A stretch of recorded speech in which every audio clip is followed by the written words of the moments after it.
아침에 오신 여러분을 진심으로 환영하고 축복합니다. 이 시간을 통해서 하늘의 열린 문을 통해서 천국을 경험하고 또 경험된 천국으로 오늘 하루를 천국의 소망, 천국의 기쁨, 또 천국의 능력으로 살아가는 은혜가 사랑하는 하늘문 가족들 가운데 임하기를 주님의 이름으로 축복합니다. 오늘은 사무엘상 12장 23절, 24절 두 절 말씀을 읽어 드리겠습니다.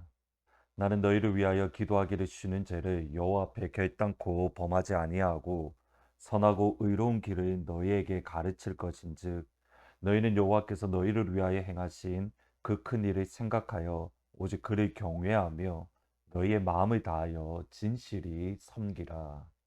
성경을 읽을 때에 그 본문에 대한 배경 지식이 있으면 조금 더 분명하고 정확하게 그 의미가 무엇인가 알 수 있습니다. 예를 들어서 바울이 예루살렘에서 체포되어서 가이사랴에서 2년 동안 감옥 생활을 하게 됩니다. 그리고 이제 로마에서 로마 황제에게 재판을 받기 위해서 가이사랴에서 배를 타고 로마로 출발을 했습니다. 이때의 바울이 백부장과 그리고 선장에게 했던 말이 사도행전 27장에 나옵니다.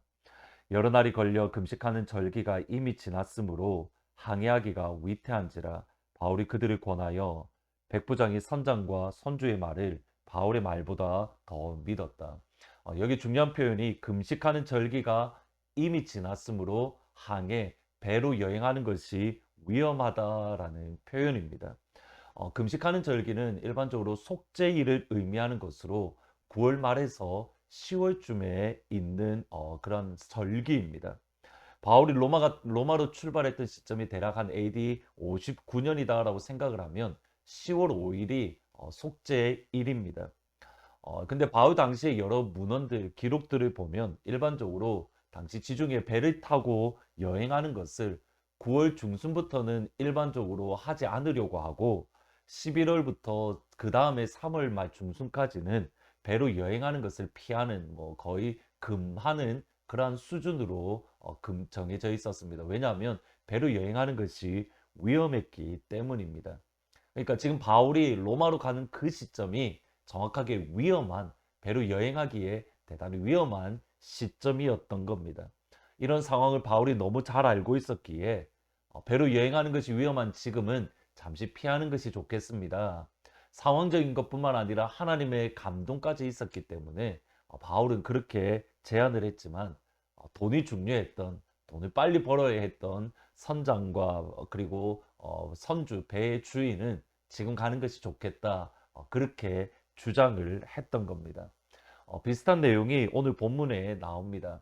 사무엘이 이스라엘 백성들을 미스바로 불러 모아서 그들과 담론을 합니다.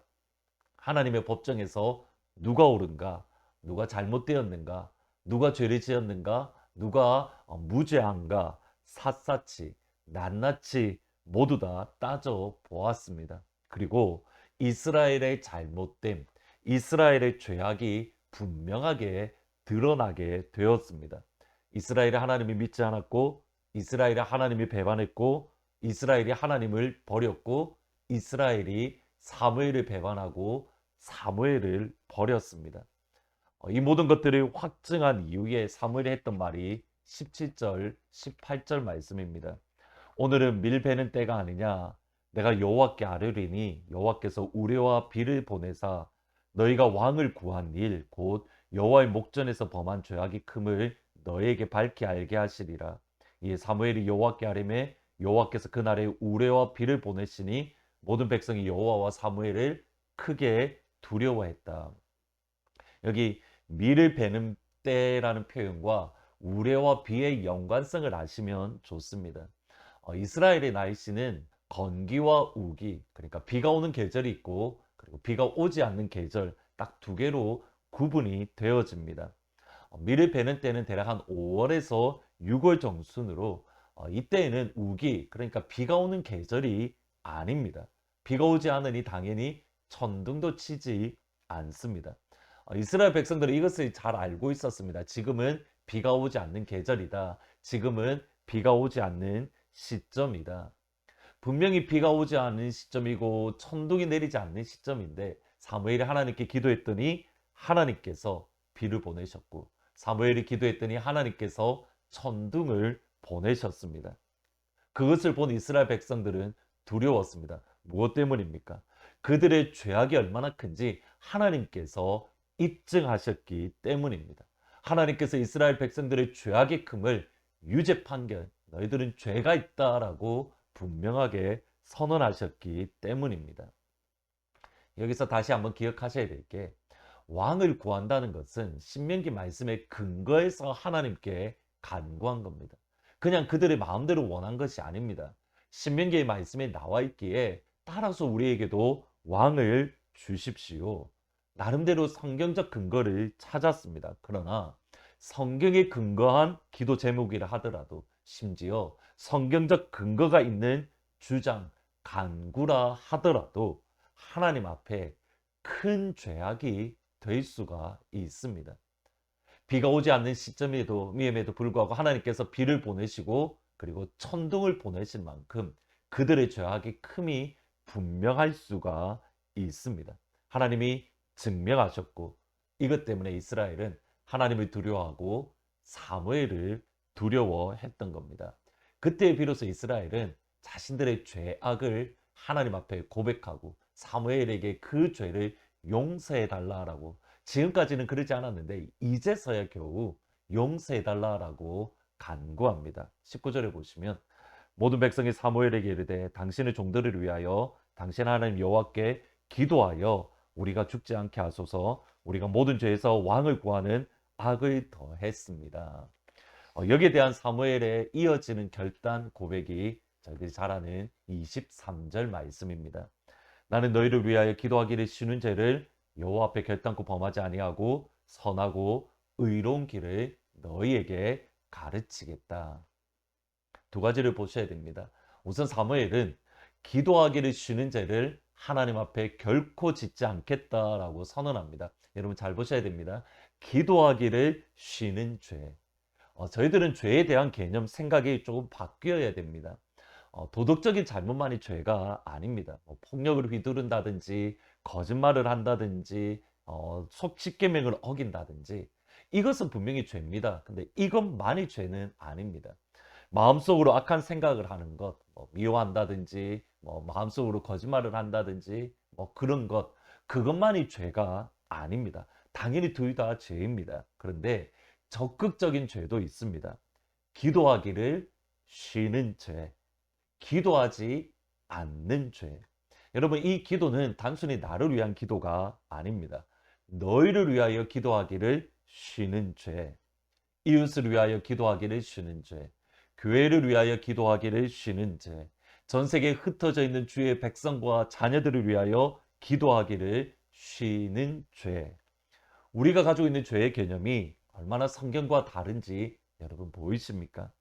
성결을 위해서 기도하지 않는 것, 저희들은 죄입니다. 성결을 위해서 헌신하지 않는 것, 하나님 보시기에 죄입니다. 이 땅에 흩어져 있어서 힘겹게 예수 믿는 믿음을 붙잡고 살아가는 주의 자녀들을 위하여 기도하지 않고 섬기지 않고 그들의 마음을 품지 않는 것, 하나님 앞에서의 죄의 모습인 겁니다. 두 번째로, 기도하기를 쉬는 죄를 범지 않겠다라고 했던 사무엘은 선하고 의로운 길을 끊임없이 이스라엘에게 가르치겠다 또다시 고백합니다. 이스라엘이 좋아하고 싫어하고를 떠나서 그들에게 생명이 되고 그들을 살리는 선하고 의로운 길, 곧 하나님의 말씀을 신실하고 진실하게 선포하겠다라고 선언한 겁니다. 이스라엘이 왕이라는 새로운 기준을 선택하게 된 새로운 기준, 또는 하나님 앞에 큰 악을 저질렀던 것은 결국 말씀의 부족이기 때문입니다. 다시 말씀드립니다. 말씀을 몰랐기 때문이 아닙니다. 알고 있습니다. 그 말씀의 원리가, 말씀이 내 삶의 원리가 되지 않을 때에, 그 말씀하시는 바를 적용하지 않을 때에, 그 말씀하시는 바를 진실하게 붙들지 않을 때에, 그것이 하나님 앞에 큰 악이 되었기에 사무엘은 다시 한번 하나님의 말씀을 정확하게 너희들에게 가르치겠다 분명하게 선언을 하는 겁니다. 오늘 저희들이 기도하실 제목 중에 하나는, 하나님 우리 교회에 기도의 불이 꺼지지 않도록 도와주십시오. 기도하기를 쉬는 죄, 이웃을 위하여, 교회를 위하여, 나라와 민족을 위하여, 그리고 흩어져 있는 주의 백성들을 위하여 기도하기를 쉬는 죄. 하나님, 그것이 우리 가운데 있지 않도록 은혜를 더하시고 하나님의 말씀이 살아 움직이는 교회, 생명이 살아 움직이는 그런 교회가 되게 해주십시오. 이를 위해서 특별히 저를 위해서 목회 우리 교회에 있는 프레드 목사님 또 켈리 전사님 위해서 특별히 저를 위해서 기도해 주시기를 부탁드립니다. 무릎이 연약해지지 않고 늘 기도할 수 있는, 기도하기를 쉬는 죄를 범하지 않도록 하나님 영적인 능력을 더하시고 그리고 건강에 복을 허락해 주십시오. 그리고 하나님의 말씀을 가감없이 빠지지 않고 생명의 말씀을 증가할 수 있도록 하나님의 말씀을 날마다 더욱더 풍성하게 부어 주십시오. 특별히 저를 위해서 기도해 주시기를 부탁드립니다. 그것이 하나님의 보시기에 새로움의 은혜의 첫 시작이기 때문입니다. 말씀을 생각하면서 523장 어두운 죄악길에서 같이 찬양하십니다. 어두운 죄악길에서 목자 없는 양같이 모든 사람 길 찾아 헤맨다. 자비하신 하나님 독생자를 보내사 너를 지금 부르니 오시오. 이때라 이때라 주의 긍휼 받을 때가 이때라. 지금 주께 나와 겸손하게 절하라. 구원함을 얻으리. 험한 십자가 위에 달려 돌아가신 주 다시 살아나셨네 기쁘다. 죄인 구원하실 때 어서 주께 나와 그 신 은혜 구하라. 이때라 주의 긍휼 받을 때가 이때라.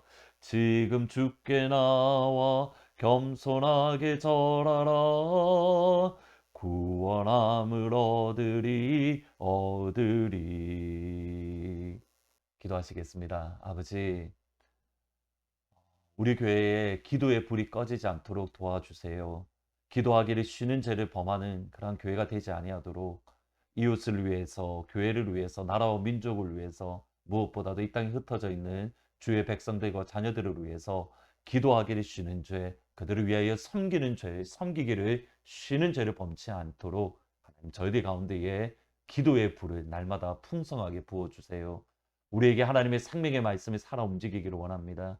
주의 말씀이 신실하게 선포되어지게 하시고 그 말씀을 아버지의 뜻 안에서 온전하게 붙드는 그러한 기도의 불, 말씀의 불이 꺼지지 않는 교회가 될 수 있도록 하나님 도와주세요. 이를 위해서 우리 교회 목회자들을 기억하시되 특별히 저를 기억하여 주시고 기도와 말씀 가운데에 굳건히 서는 그런 목회자가 될 수 있도록 하나님 은혜를 더하여 주옵소서. 예수님 이름으로 기도합니다. 아멘. 오늘 기도하실 때에 우리 교회에 말씀의 불, 기도의 불이 꺼지지 않도록 나아가서 여러분의 일생에 기도의 불, 말씀의 불이 꺼지지 않도록 우리 함께 기도해 주시면 감사드리겠습니다. 또 기도해 주실 것은 지금 텍사스의 총기 사건으로 큰 슬픔 가운데 있는 자녀들이 있습니다. 하나님 위로하시고 주의 평강을 함께 해달라고 함께 기도해 주시기를 부탁드립니다. 주님의 기쁨 되기 원하네.